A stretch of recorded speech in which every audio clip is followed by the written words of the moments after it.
Hello students.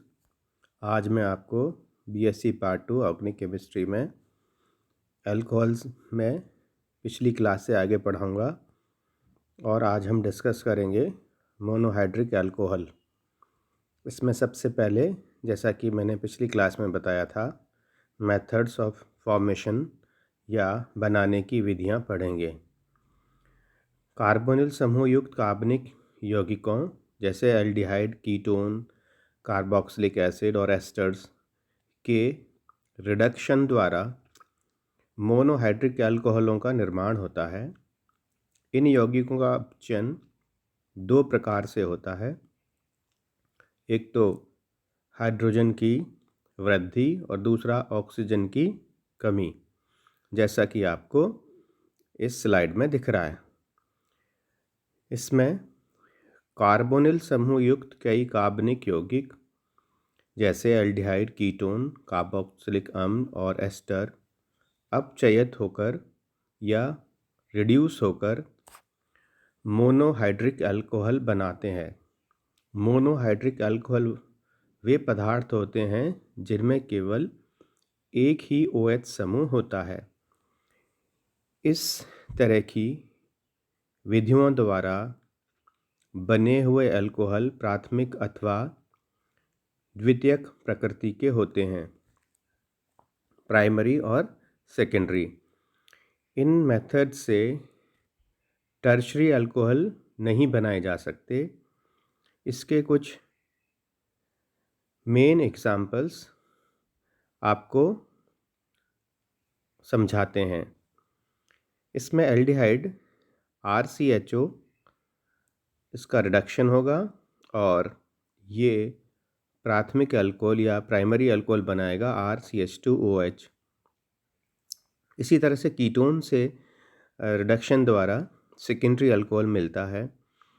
इसी तरह से कार्बोक्सिलिक एसिड से अपचयन द्वारा प्राथमिक अल्कोहल और एस्टर के अपचयन द्वारा RCH2OH अर्थात प्राथमिक अल्कोहल प्राप्त होता है।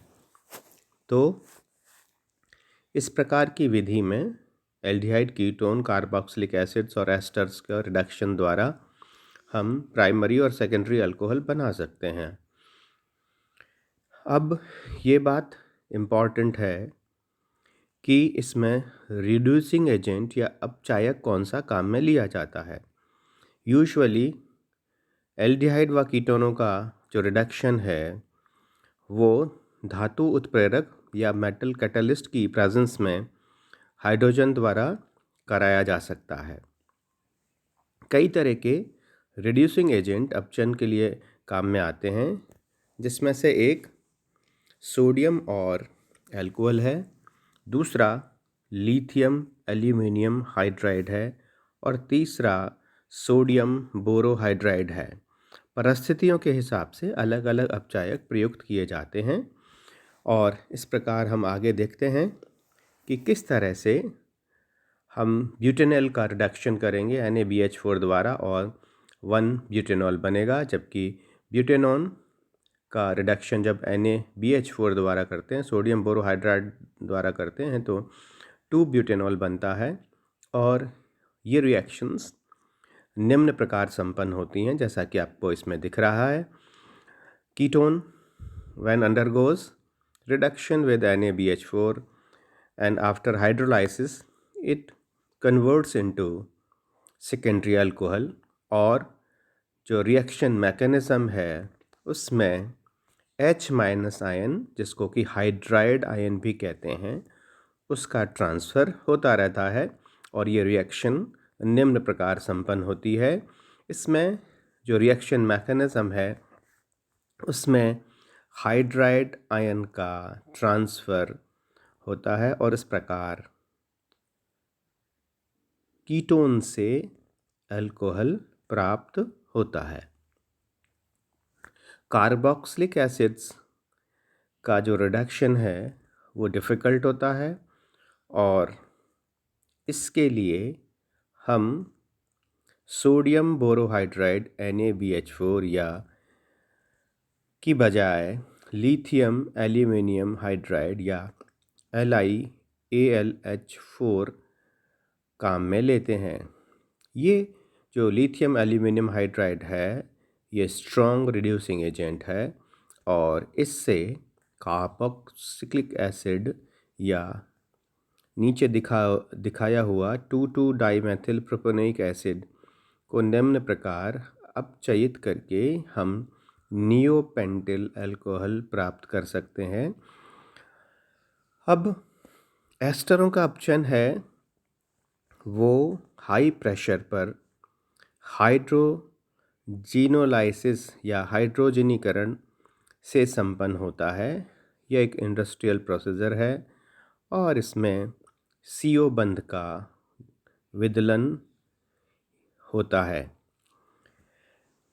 जैसा कि आपको इस रिएक्शन में दिखाया गया है, ester in the presence of copper oxide, copper chromium oxide and at 175 degree centigrade और ये अल्कोहल का निर्माण करता है।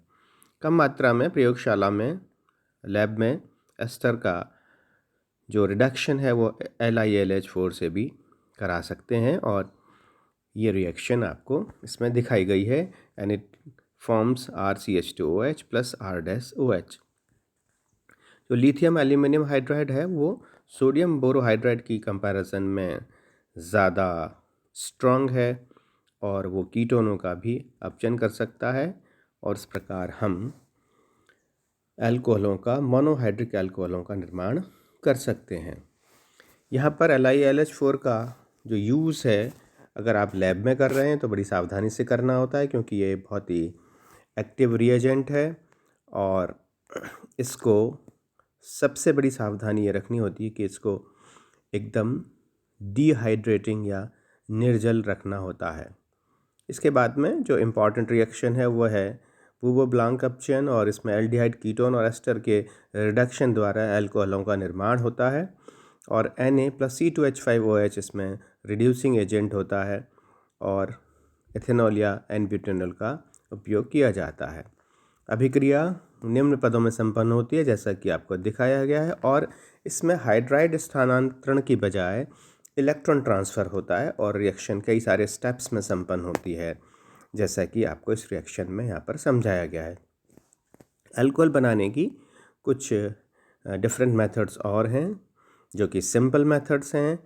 जैसे आप लोगों ने पिछली क्लास में पढ़ा था कि एल्किल हैलाइड से भी अल्कोहलों का निर्माण किया जाता है और जब एक्वस KOH की प्रेजेंस में एल्किल हैलाइड को रिएक्शन कराई जाती है तो अल्कोहल्स बनते हैं और ये बात ध्यान रखने की है कि जितने कार्बन का आपने एथिल ब्रोमाइड या एल्किल हैलाइड यूज़ किया उतने ही कार्बन वाला अल्कोहल इससे बन जाता है और ये रिएक्शंस आपने न्यूक्लियोफिलिक सब्स्टिट्यूशन रिएक्शंस में पढ़ी होंगे जिसमें कि हम एक्वस KOH या एक्वस NaOH यूज़ करते हैं और इसमें हम जो न्यूक्लियोफिलिक सब्स्टिट्यूशन रिएक्शंस या नाभिक स्नेही प्रतिस्थापन अभिक्रियाओं द्वारा अल्कोहलों का निर्माण संपन्न होता है। तृतीयक एल्किल हैलाइड भी से नाभिक स्नेही प्रतिस्थापन के स्थान पर जो एलिमिनेशन प्रोडक्ट है वो मुख्य रूप से प्राप्त होता है। तो इसके लिए हमें कुछ विशेष स्पेशल अरेंजमेंट्स करने होते हैं और वो इस रिएक्शन में दिखाया गया है। हम एल्किल हैलाइड को लेते हैं और फिर इसका CH3COOAg लेते हैं, इसको हीट करते हैं अल्कोहल के प्रेजेंस में और AgBr बन जाता है और अल्टीमेटली 2-मेथिल 2-प्रोपेनॉल बन जाता है या टर्शरी अल्कोहल प्राप्त हो जाता है। दूसरी जो इम्पॉर्टेंट मेथड है वो ग्रेगनार रीजेंट से है। ग्रेगनार रीजेंट्स की सहायता से सारे अल्कोहलों का निर्माण किया जा सकता है। Formaldehyde in the presence of the Grignard reagents leads to formation ethanol or primary alcohol as the reaction indicates. Here Grignard reagent in the presence of formaldehyde converts into primary alcohol. अब अगर हम ज़्यादा carbon वाला alcohol बनाना है तो हम ग्रिग्नार regent की reaction ethylene dioxide से करवा एथिलीन ऑक्साइड से करवा देंगे और इसमें हमें अगर 2 कार्बन परमाणु वाली एथिलीन ऑक्साइड है तो 3 कार्बन परमाणु वाला प्रोपेनॉल बन जाता है।